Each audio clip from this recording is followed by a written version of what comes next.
할렐루야. 우리 한 날도 주님의 은혜로 승리하시고 또 성령 충만하시기를 축복합니다. 에스겔서가 전체적으로 모두 48장으로 되어 있죠. 그런데 앞서 말씀드린 것처럼 에스겔은 예루살렘 함락, BC 586년에 예루살렘이 바벨론에 의해서 함락된 그 사건을 기점으로 전과 후로 나뉜다라고 말씀을 드렸습니다. 즉 예루살렘이 함락되기 전에는 주로 어떤 예언입니까? 심판에 대한 그런 예언이고, 그리고 예루살렘이 함락된 이후는 이제 회복에 대한 예언, 이렇게 나누어지는데, 우리가 어제까지 보았던 32장까지 앞에 나와 있는 1장부터 3장까지는 이제 서론 부분을 제외하고 3장 중반부터 어제 32장까지는 이제 그 전반부에 속합니다. 전반부 예언, 바로 심판 예언에 집중이 되었었죠. 근데 오늘부터 읽게 되어지는 33장부터 이제 마지막 48장까지 총 16장에는 이제 그 회복에 대한, 예루살렘 이제 멸망했잖아요. 그리고 바벨론으로 이제 포로로 잡혀와 있는 상태, 뭐 이러저러한 또 일련의 많은 사건들이 있었는데, 그에 대해서 이제 하나님께서는 에스겔을 통해서 회복에 관련된 예언에 집중을 하고 계시죠.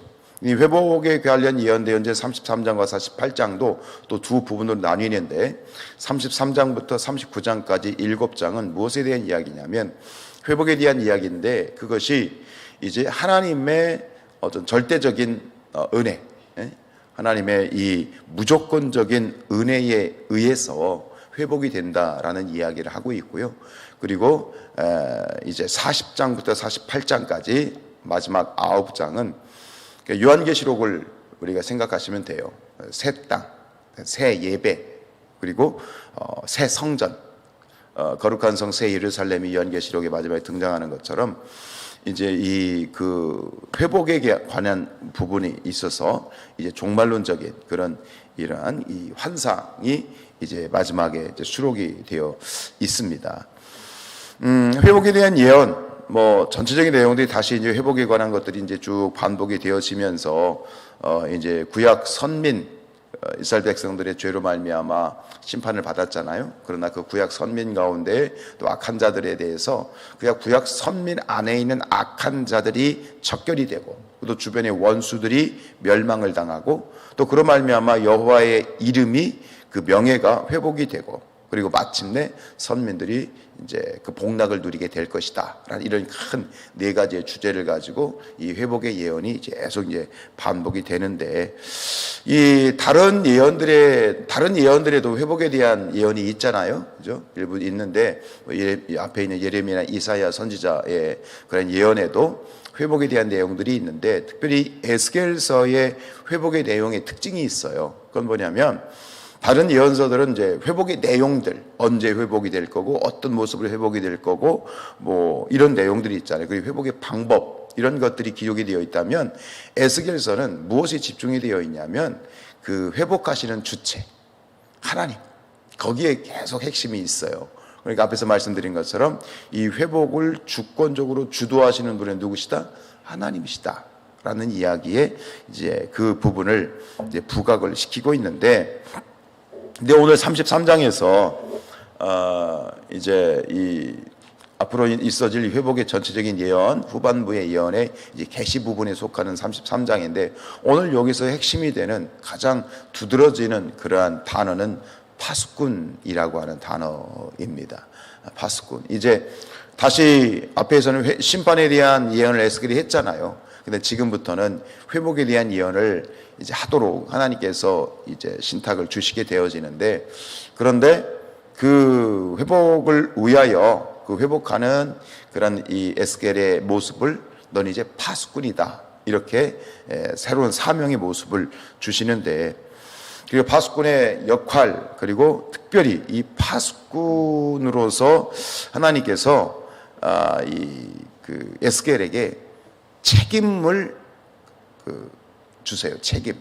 이게 무슨 얘기냐면, 자, 7절입니다. 7절 같이 읽어볼까요? 시작. 인자야, 내가 너를 이스라엘 족속의 파수꾼으로 삼음이 이와 같으니라. 그런즉 너는 내 입의 말을 듣고 나를 대신하여 그들에게 경고할지라. 첫 번째 말씀드릴 건 뭐냐면 파수꾼의 역할이 뭐냐? 파수꾼은 경고하는 거잖아요. 경고하는 것인데 이것은 회복을 위한 경고잖아요. 그러니까 심판을 위한 경고가 아니라 회복을 위한 경고예요. 그래서 너희가 정말 이제 새로운 하나님의 주권적인 은혜로, 무조건적인 은혜로 회복이 될 텐데 너희들이 회복되기 전에 먼저 필요한 거 있어. 회복을 위해서 회개해야 돼 라는 말씀하시는 거예요. 회복을 위해서 회개해야 돼. 이 이야기를 이제 하도록, 이것이 이제 집중적으로 에스겔이 선포해야 될 내용이죠. 11절입니다. 너는 그들에게 말하라. 주 여호와의 말씀이니라. 나의 삶을 두고 맹세하노니 나는 악인이 죽는 것을 기뻐하지 아니하고 악인이 그의 길에서 돌이켜 떠나 사는 것을 기뻐한다.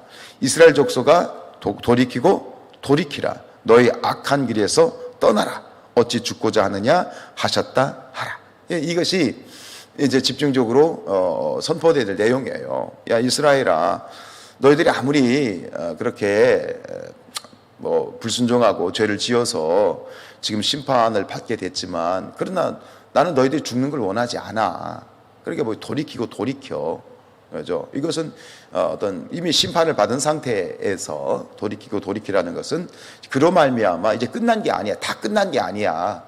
회복이 있어. 내가 다시 너희를 복귀시키고 본토로 이제 너희들을 돌이킬 거야. 이런 말씀을 하시는데 또 그를 위해서, 회복을 위해서는 회개가 필요해. 또 이 말씀, 이 내용이 이제 우리가 모든 일에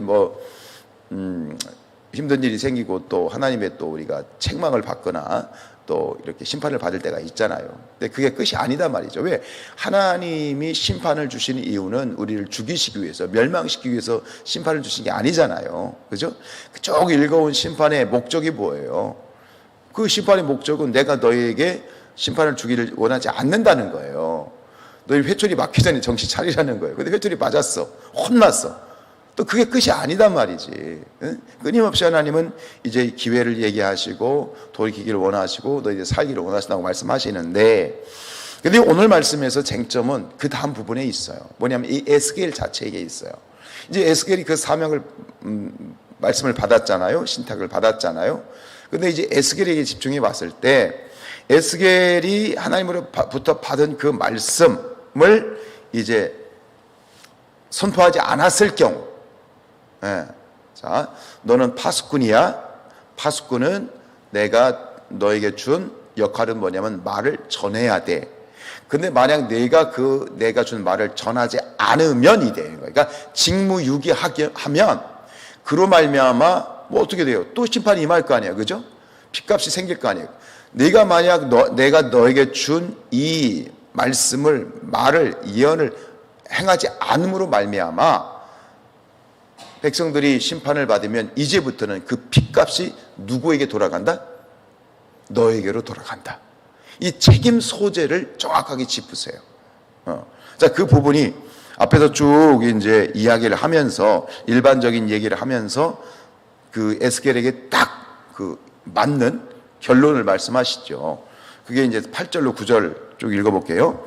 가령 내가 악인에게 이르기를 악인아 너는 반드시 죽으리라 하였다 하자.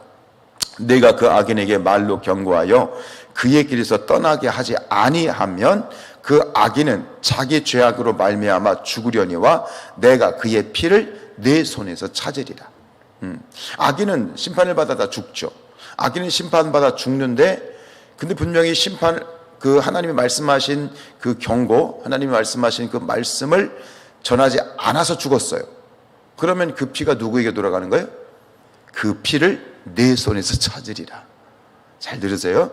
9절입니다. 그러나 너는 악인에게 경고하여 돌이켜 그의 길에서 떠나라고 하되 그가 돌이켜 그의 길에서 떠나지 아니하면 그는 자기 죄악으로 말미암아 죽으려니와 너는 내 생명을 보존하리라. 네가 말했는데도 그 사람이 불순종해가지고 여전히 죄를 졌어. 그래서 심판받았어. 그래서 죽었단 말이야. 그럼 죄로 말미암아 죽었지만 너는 말했으니까 너의 책임을 다 했기 때문에 그 핏값이 너에게 돌아가지 않아. 이거 굉장히 무거운 말씀이죠. 이게 파수꾼으로 부르신 그 부르신 자에 대한 책임이고, 결국 이게 뭡니까? 이게 궁극적으로 영적으로 우리 이것이 선지자의 사명이면서 선지자로 부름받은 에스겔의 사명이면서 동시에 오늘 이것이 뭡니까? 우리 그리스도인들에게 주신 사명이기도 합니다. 여러분, 하나님께서 우리를 파수꾼으로 부르셨습니다. 아멘이에요? 갑자기 부담되십니까? 예, 왜요? 우리가 복음을 전하고 예수 그리스도를 전해야 된다는 사명을 주셨잖아요. 그죠? 증인의 사명을 주셨잖아요.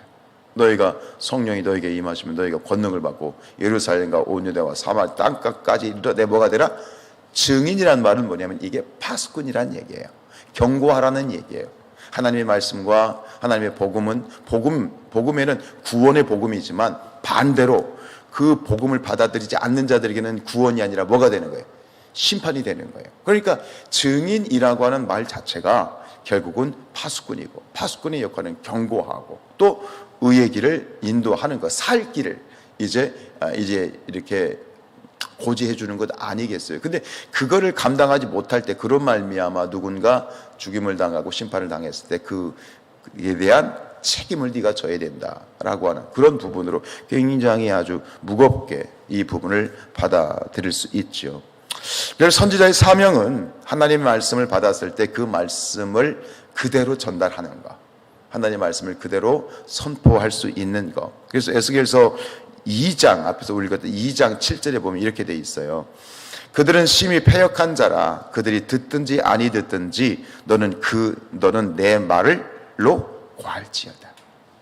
자, 우리가 파수꾼으로서 해야 될 그런 사명은 첫 번째, 듣든지 아니 듣든지 복음을 전하는 거예요. 듣든지 아니 듣든지 하나님 말씀을 전해야 될 그런 책임이 있고, 그래서 사도 바울이 고린도전서 9장 16절에서 이런 말씀을 하셨어요. 내가 복음을 전할지라도 자랑할 것이 없음은 내가 부득불할 일입니다. 우리의 책임이라는 거예요. 우리가 복음 증인이 된다는 것이 증인의 사명을 넘어서 우리의 책임으로 받아들이면서 이렇게 얘기합니다. 만일 복음을 전하지 아니하면 내게 화가 있을 것이다 라고 말할 정도로, 그렇게 사도 바울은 이 지금 에스겔에게 주셨던 파수꾼의 그 사명과 그 책임감을 가지고 복음을 전하는 전도자로서의 그 자신의 사명을 아주 스스로 공고히 하고 있는 거죠. 우리가 복음을 전했을 때 그것을 듣고 변화될지 변화되지 않는 것은 그건 우리의 몫은 아니에요. 그건 하나님께서 하실 일이고 본인의 책임이지만 어쨌든 우리가 말씀을 받은 자로, 복음을 받은 자로서 우리의 책임은 뭐냐? 그것을 그대로 전파하는 것, 전하는 것, 증언하는 것이 우리의 파수꾼의 역할이지요. 말씀을 묵상하면서 불현듯 다시 그 사무엘 선지자의 그러한 그 고백이 생각이 났어요. 사무엘상 12장 23절 말씀해 보면 사무엘이 이렇게 얘기하죠. 나는 너희를 위하여 기도하기를 쉬는 죄를 여호와 앞에 결단코 범하지 아니하겠다. 스스로 기도를 멈추는 것, 중보하는 것을 멈추는 것을 죄라고 고백했죠. 그러니까 오늘 에스겔서에 나와 있는 이 그 전도자의 그 파수꾼의 사명도 그렇게 또 바꿀 수 있을 것 같아요. 내가 주의 말씀을 증거하지 않는 것, 말씀을 받은 말씀을 선포하지 않는 것, 그것을 죄로 고백하는 거죠. 그렇게까지 우리를 정죄하자는 얘기가 아니에요. 그래서 정말 그것을 우리가 오늘 말씀처럼 핏값이 우리에게 돌아오고 궁극적으로 그것을 하나님이 원하시는 건 아니겠지만 그 정도로 우리가 사명을 맡은 자로서 우리가 말씀을 증거하는 것, 증인의 삶을 사는 것에 대한 책임감을 가져야 되는 것. 그리고 사무엘 선지자처럼 기도를 멈추는 것을 죄로 여길 정도로, 그만큼 하나님 하신 말씀은 아니에요. 본인이 있죠. 본인이 하나님 앞에 그렇게 고백하는 것처럼 오늘 우리가 말씀과 기도 앞에서 똑같아요. 말씀에 대한 사명이 있고 기도에 대한 사명이 있다면 말씀을 전하는 것이고 기도는 하는 것이고, 말씀과 기도에 대한 그런 사명, 파수꾼의 입장에서 이 사명을 가지고 늘 말씀과 기도 가운데 우리의 책임을 다할 수 있는 저와 여러분들이 될 수 있기를 주님의 이름으로 축복합니다.